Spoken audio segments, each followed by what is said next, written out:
नमस्कार दोस्तों भारत में इलेक्शन अपने अंतिम छोर में है। चुनाव प्रचार बंद हो चुका है।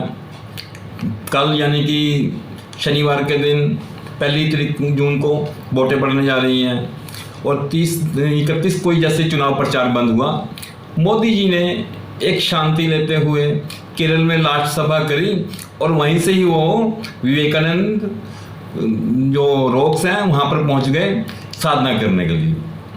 मोदी जी गए साधना करने के लिए 72 घंटों के लिए यानी कि 3 दिन के लिए, और उस दौरान वो बिल्कुल मौन रहेंगे। मोदी जी चले गए साधना करने के लिए दोस्तों, वो हैं इस समय बिल्कुल मौन, परंतु उसको उनके मौन रहने के बावजूद भी विपक्ष ऐसा बौखला गया कि उनकी शिकायत करने वो इलेक्शन कमीशन के पास तक पहुंच गए। इलेक्शन कमीशन के पास पहुंचे सुरजेवाला, मनु सिंघवी जी को साथ लेके काला कोट पहनकर वो भी पहुंचे, क्योंकि वो वकील है, उनको कोई भी फीस भरे वो कहीं भी चले जाते हैं, वो अपना दिमाग तो बाद में लगाएंगे ना, उनको तो पहले फीस से मतलब है कि भाई मैं क्लाइंट जो कर रहा है वो बात तो सुने कि ये आदर्श आचार संहिता का उल्लंघन है, मोदी जी साधना अभी नहीं कर सकते। अब मोदी जी कब साधना करेंगे ये मनु सिंघवी या कांग्रेस या विपक्ष के नेता तय करेंगे कि मोदी जी कब साधना करने बैठेंगे। फिर विपक्ष लाक्षण जल रहा है कि मोदी जी गए हैं साधना करने तो कैमरा लेकर क्यों गए, टीवी वाले उनको क्यों दिखा रहे हैं। अरे भाई टीवी वालों का अपना राइट है, उनको ये सब चीजें दिखानी है, उनके टीआरपी है, उनका बिजनेस है, उनके बिजनेस को भी आप गाइड करोगे। वैसे आप तो कहते हो जी देश में प्रेस को आज़ादी होनी चाहिए, जब देश की प्रेस की आज़ादी को ही आप लोग ही कुचलने को तो उतारो हो। कांग्रेस ने पहले भी 14 पत्रकारों को हिंदुस्तान में बैन कर दिया था जो कि कांग्रेस के मन की बात नहीं करते थे, जो कांग्रेस से उनके कार्य के लिए क्वेश्चन पूछते थे, जो कांग्रेस की कार्य जो ना कार्य उन्होंने किए हैं या जितने उन्होंने मतलब घोटाले किए हैं उसके बारे में क्वेश्चन करते थे, तो उसके लिए कि उन्होंने पत्रकारों को बैन कर दिया कि जी हम इन पत्रकारों को अपनी प्रेस कॉन्फ्रेंस में नहीं बुलाएंगे। अब वो इस बात कर लिए परेशान है कि मोदी जी को क्यों दिखा रहे हैं। भाई अगर मोदी जी को वो नहीं दिखाएंगे क्योंकि मोदी जी से उनको टीआरपी मिलती है तो वो किसको दिखाएं। इस समय इस तरह से बौखला गई है कांग्रेस और इंडिया अलायंस दोस्तों कि जैसे कि आप समझिए अभी गर्मी है, इतना टेम्परेचर बढ़ रहा है, जो बाहर आपने देखे होंगे जानवर बैठे हैं वो बहुत ही ना, कोई उनके पास से भी गुजरे तो एकदम उसको ऐसे काटने को आते हैं। इस तरह वाली स्थिति हो गई है, कोई कुछ भी ना कहे उनको तभी वो काटने को आते हैं। यही बात है, इस समय उनको कोई कुछ नहीं कह रहा विपक्ष को।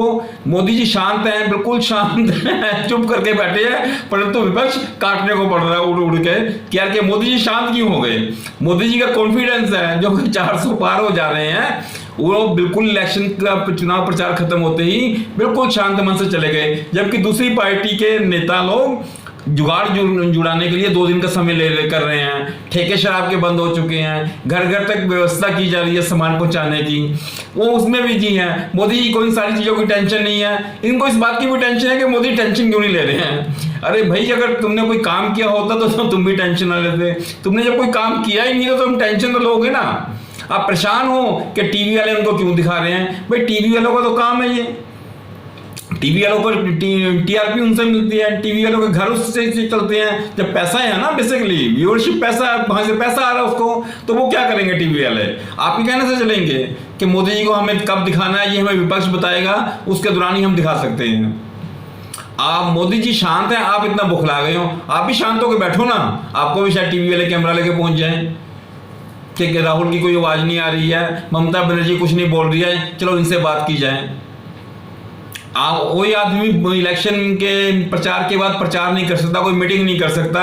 अब वो मोदी जो कैमरे के सामने ना, वो किसी से मिल नहीं रहे हैं, किसी से बात नहीं कर रहे हैं, फिर क्यों परेशान होने वाली बात हो गई इसके अंदर।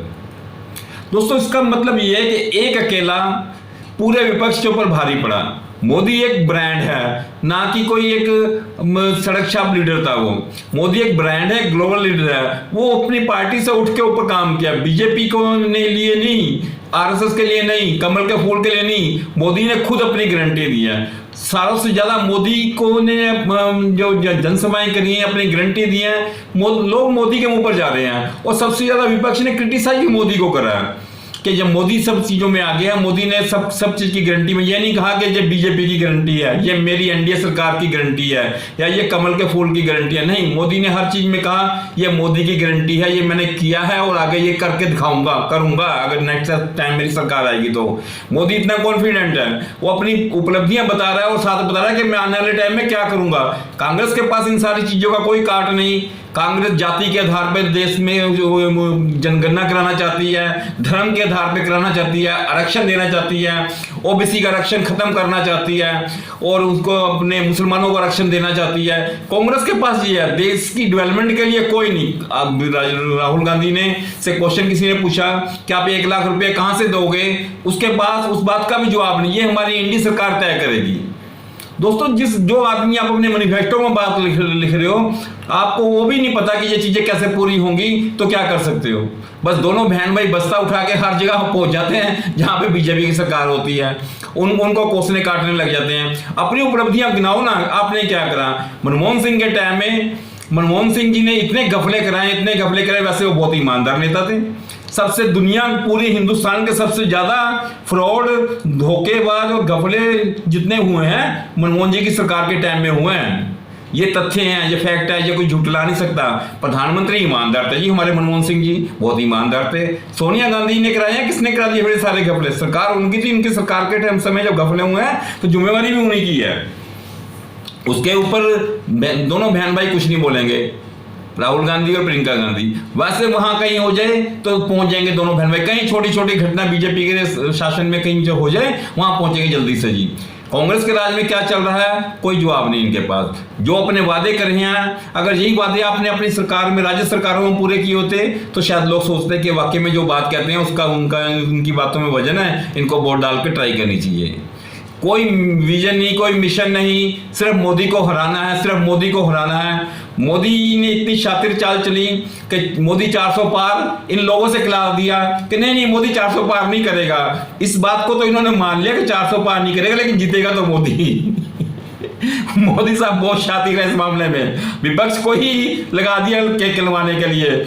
400 पार नहीं, 400 पार नहीं। अरे कांग्रेस, तुम बताओ भाई, तुम कितने पार कर रहे हो? कहीं पूरे कांग्रेस ने पूरे अपने इलेक्शन प्रचार के दौरान कहीं नहीं ये बात होगा कि कांग्रेस 300 सीटें लेके जाएगी जी, कांग्रेस 400 सीटें लेके जाएगी। नहीं, वो मोदी को क्रिटिसाइज करने में लगे रहे पूरे अपने उसके दौरान। तो ये होती है पॉलिटिक्स, इनको समझने की बात है। एक डुगडुगी बजा के मोदी ने पूरे विपक्ष को नचा दिया और ये नाचते रहे उसी में। 400 पार मोदी नहीं कर सकता, मोदी 300, 350, मोदी 200, मोदी 250, मोदी 150। अपना नहीं बोले कि ये हमें 40 सीटें आ रही हैं कांग्रेस को, यही नहीं बता रहे, बोल रहे कहीं ये बता देते भाई हमें भी 40 आएंगी, वो नहीं कह रहे। अपना कैसे जीतेंगे ये नहीं बता रहे। मोदी 400 नहीं लेके जाएगा, मोदी 400 नहीं लेके जाएगा। पूरा इलेक्शन इसी में गुजर गया दोस्तों।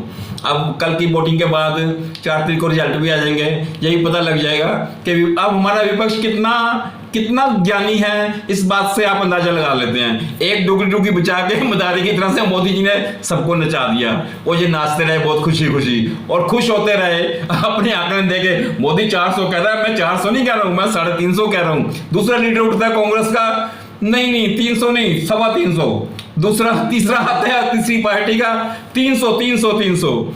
अरे भाई चाहे 300 आए चाहे 278 है, सरकार तो मोदी की बन रही है ना। इस बात को नहीं तुम लोग को निकाल सके, इस बात को तुम लोगों ने ही मान लिया कि मोदी की सरकार आ रही है।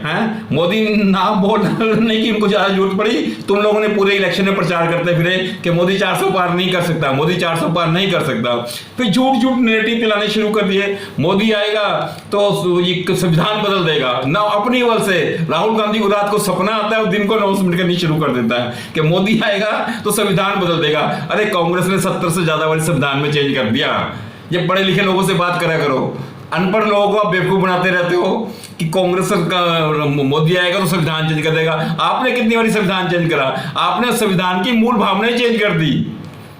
आपने बाबा साहब अम्बेडकर के संविधान की मूल भावना चेंज कर दी है।